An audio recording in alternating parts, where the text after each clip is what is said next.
Hi, and welcome to the first part of this brief lecture on economic consequences of the COVID-19 pandemic. In this lecture, which is prepared for the course BUS 361, Taxes, Inequality and Sustainability, I will try to cover the economic consequences of this pandemic we are seeing now, both for the global economy and for the Norwegian economy. My name is Andreas Økland. I'm a PhD candidate with the Center for Skatteforsk at the Norwegian University of Life Sciences. Previously, I've covered politics and economy for Dagbladet, a newspaper, and worked with macroeconomics in DNB markets. I will try to lean on this experience in this lecture, and the goal is not to give like a comprehensive and academic discussion of the macroeconomic implications, because we are not so far into the situation. But I will try to give an overview of the situation and how it will affect economic activity going forward. And it should be a disclaimer, and I'm talking about economic activity. So we're often thinking about welfare and public welfare and economic welfare. Economic welfare has obviously seen a massive hit during this pandemic. There is massive human loss, both because the way of life is so affected, but also because the effect on the health of people. So these very important things I'm not going to talk about in detail. I'm going to talk about the economic activity. Okay, so here you see it, like you see above me the stock exchange, the Oslo Børs stock exchange falling rapidly since the middle of February. But I will first talk about to do a quick recap of the major events leading up to the economic chaos we are now in, and as illustrated by this graph. So early this year, the world economy mainly saw disruptions in supply chains and lower demand coming from China, which was obviously growing slower because of the first outbreak of the COVID-19 virus and all this, what it made to the Chinese economy. Then last month, February, we saw that the outbreak spread to Europe, especially hitting Italy, and this was a time where fear was spreading all over the world, and it was clear that this was going to be something that was going to affect most world economies, not only the Chinese economy. This led the Federal Reserve, the central bank of the US, 2 weeks ago to cut the Fed funds rate by 50 basis points. And this was an extraordinary move. It was not scheduled and in the calendar, and it really showed the seriousness of this crisis. And this was like the building up of the storm in a way, because this was also the week that, because of lower oil demand from China, OPEC, the oil cartel, and Russia had to go together to find out how they were going to steer the oil production to jack up prices in the wake of this fall in oil demand. But they couldn't find an agreement, and instead they went out in full price war. And since then we have seen the oil price collapse. And all of this brings us to last week, where we had a momentous week for the world economy, momentous week for the Norwegian economy, and it sort of is kind of the Lehman week, the Lehman story of this financial crisis, or this economic crisis that we are now going into. So Monday, last week, the world and Norway especially saw large movements in financial markets as we woke up to hearing about this OPEC and especially Saudi Arabia's decision to go to full-on price war with Russia and driving the oil price lower. But at the same time, you also had seen over the weekend that how serious the spread of this virus was, and both kind of made the financial markets panic. Then Tuesday last week, the Norwegian government came out announcing some policies and announcing that at the end of the week they would come with the first main package of stimulus, because they saw that this was so massive for the Norwegian economy. This was so brutal. And then we had Wednesday, when the economic situation in Norway was extremely dire because of the oil price fall. We also had a first case of contagion that the government could not trace abroad. So there was a local spreading of the virus in Norway that you would guess should mean harder measures to hinder the spread of the virus. And also in Denmark, that Norway have kind of looked at in their handling of this virus, imposed draconian measures Wednesday last week. And Thursday last week, Norway followed. And I'm going to talk a bit more about these measures later, but the Prime Minister of Norway called these the most draconian measures since the Second World War.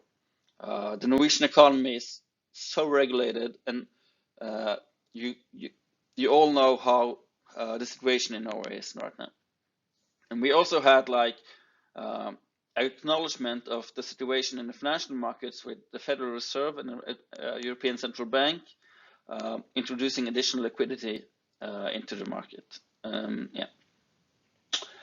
And then on Friday, we had the big economic policy day, the big stimulus day, and I'm going to talk a bit more about that in the next lecture, or the next part of the lecture.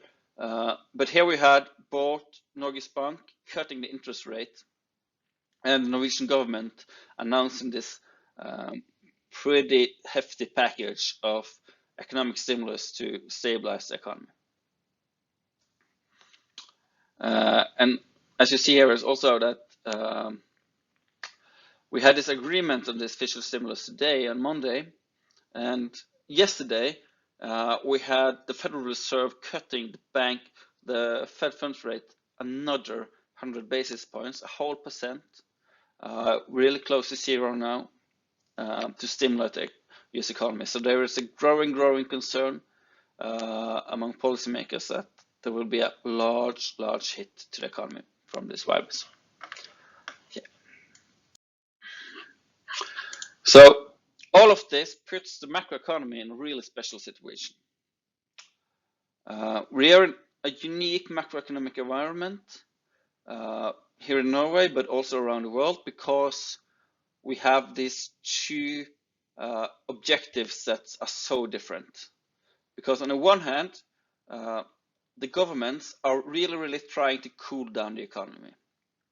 And they're doing this with the draconian measures and regulations, and all of this to mitigate the spread of the virus. So full sectors of the economy are shutting down in several European countries. Right before I sat down for this lecture, Germany is also doing the same as Norway, and the UK is also now shutting down a large part of the economy. But on the other hand, we still want economic activity that doesn't risk the public health, economic activity that doesn't risk spreading the virus in the same sense as, for example, going to the hairdresser or something would. So we don't want personal contact, but we still want economic activity. So to do this, the same governments are trying to stimulate and stabilize the economy using traditional fiscal and monetary measures. and also through ensuring liquidity for businesses and households. And this is of course important also because there comes a time after these draconian measures where we want good businesses and households to be able to spend money, to invest, and to continue their business. In a sense, we have this large pool of resources as an economy, as a society that we want to use. And then we can't use all of them, but we're still trying to use the rest as good as possible, and also to see if there's some resources on the other side that we can use for other measures. Okay. So what is the likely outcome of this? And the most likely outcome, of course, a global recession. A recession in Norway, a recession in the UK, a recession in several European economies is probably coming. Yesterday, several former chief economists of the IMF warned that we're already here in a global recession in the Financial Times as well. And of course, when we're seeing these draconian measures that we know from Norway being implemented in economy after economy after economy, we also have to reckon that this will have a large effect. And I'm going to say some more about how massive or how big part of the economy is taking out of action by these measures in the next slide. Yes. But what we also should remember is that it's really too early to assess the long-term consequences of this pandemic. What we are now in a very large uncertainty around us, because even the experts in pandemics are not sure how long this is going to last. Are we going to be shut down for 3 weeks, for 8 weeks, until next year? There's a really large uncertainty, and there's many possible ways out of the situation. And we as economists or experts in the financial markets also are seeing this uncertainty, and they don't know better than the experts in pandemics what's going to happen. So we can't now say this is the consequences of the pandemic. We can only say a brief introduction into what is going to be the big shifts here. Okay. So what regulations have we now imposed in Norway? We have now a situation here where all childcare and all educational institutions are closed, because of course these are where people meet and where people are in danger of spreading the virus.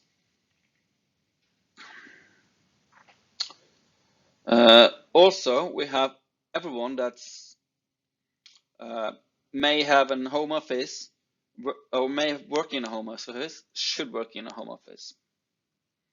And then we have all this that the large part of the service sector and entertainment establishments and pubs and bars and some restaurants are also now closing.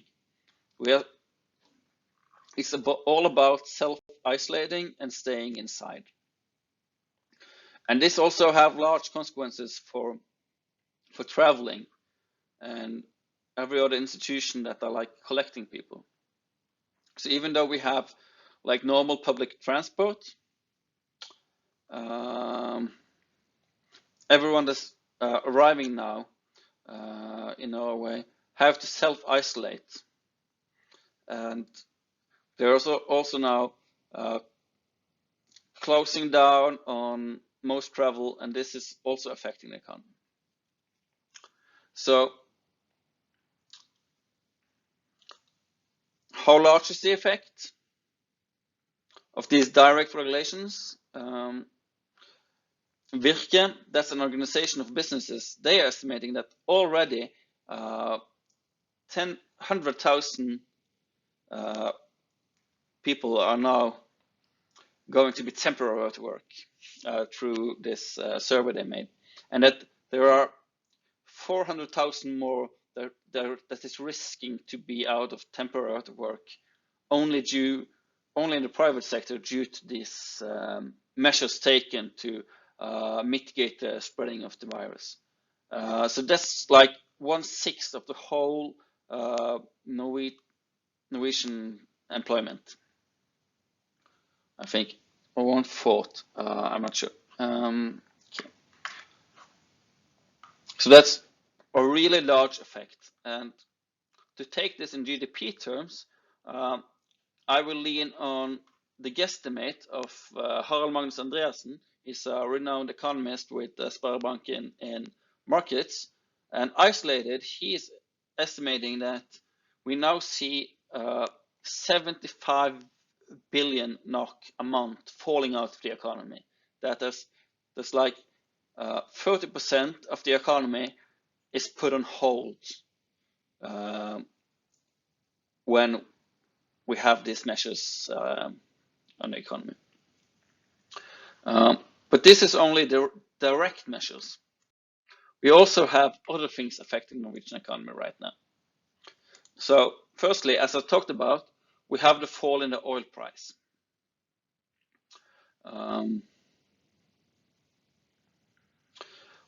Especially oil investments and activity in the oil sector is an important driver of also the Norwegian mainland economy through spillovers to related sectors and driving demand. So what we are seeing now, because of lower oil prices, you see the oil price here in the slide fall dramatically.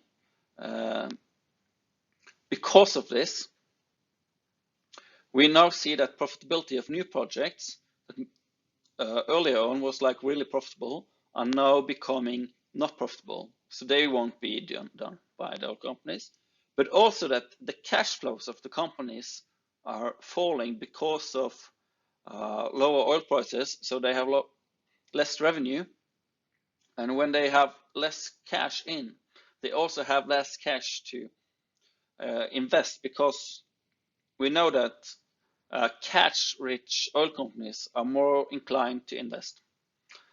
So both of these factors is putting a downward pressure on oil investments in the years to come. That again will affect the mainland economy of Norway. And then we have all this uncertainty that I talked about, which indirectly puts a brake in economic activity, even in the sectors that we are thinking that are functioning and that are not in the same way affecting, the spread of the virus.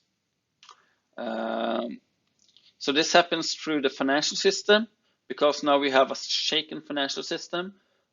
Investors are scared. You see financial conditions are tightening, and it's harder for firms to finance investments they want to do because of investors being shaky.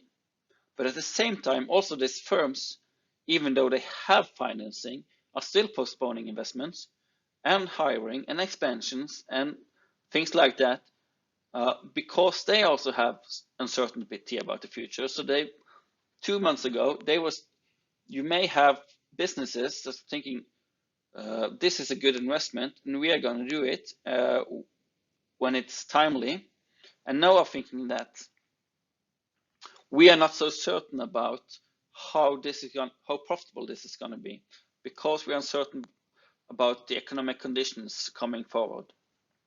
And this uncertainty, of course, also affects economic activity. Okay, so this was the first part of the lecture, going through like the basics of the situation we are now in the basics of how we as an economy are affected of the regulations and the virus, and how all of this goes together. I hope this has been informative, and of course, if there's anything you are wondering about, you can contact me here.